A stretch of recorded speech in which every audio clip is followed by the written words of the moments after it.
আসসালামু আলাইকুম, hello guys, সবাই কেমন আছেন?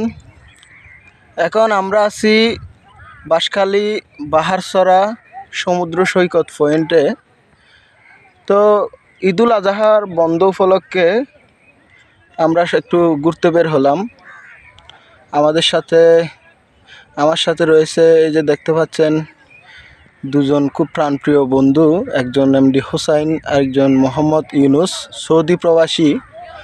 ওর মনে কিছু দুঃখ বেদনা রয়েছে যেগুলো আপনাদের মাঝে শেয়ার করবে। এখন আমি ওর থেকে জানতে চাইবো ওর মনে কি দুঃখ রয়েছে বা কি ধরনের বেদনা রয়েছে। আমি ওকে বলার জন্য বলবো যে ওর কষ্টটুকু যেন আপনারা সবাই একটু বুঝেন। হ্যালো বন্ধুরা, আসসালামু আলাইকুম। আমি মোহাম্মদ ইউনুস।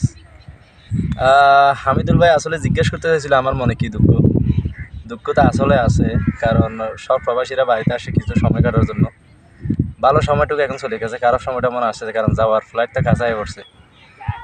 এখন দুঃখ বলতে এটাই, চলে যেতে হবে। তবে আপাতত এখন কোনো দুঃখ নাই, কারণ এমন একটা সুন্দর জায়গায় আসছি, দুঃখটা কেটে গেছে। কারণ তোরা হ্যাঁ, সমস্যা হচ্ছে এটাই ভাই, কারণ কোরবানিদের এক সপ্তাহ বন্ধর পরে চলে যাব, যে যার জায়গায় চলে যাব। আমিও তবে সেরকমভাবে চলে যাব, মা বাপ ভাই বোন সব ছেড়ে তো চলে যেতে হবে। তখনই তো এই জন্য তো মনটা খুবই কান্না করতেছে, ভিতরে কারো দেখাতে পারতেছি না, কারণ প্রবাসীর কান্না তো প্রবাসীরা বুঝবে, বাইরের লোকে কেউ বুঝবে না।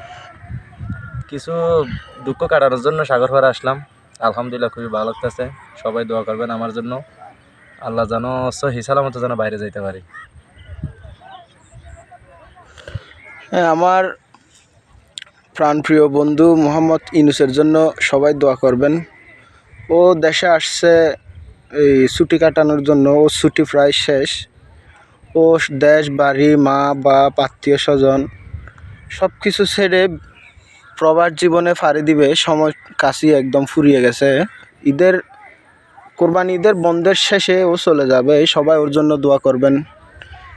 তো সব কিছুর জন্যই আমরা যারা প্রবাসী ভাইরা, আমাদের রেমিটেন্স যোদ্ধারা দেশে আসে, আসলে ওরা আমাদের দেশের একটা বীর, একটা অহংকার, একটা গৌরব। তো সব কিছু মিলিয়ে আমরা সবাই যেন প্রবাসীদের একটু সম্মান করার চেষ্টা করি, ভালোবাসার চেষ্টা করি। ওদের জন্য সবাই দোয়া করবেন। আসসালামু আলাইকুম।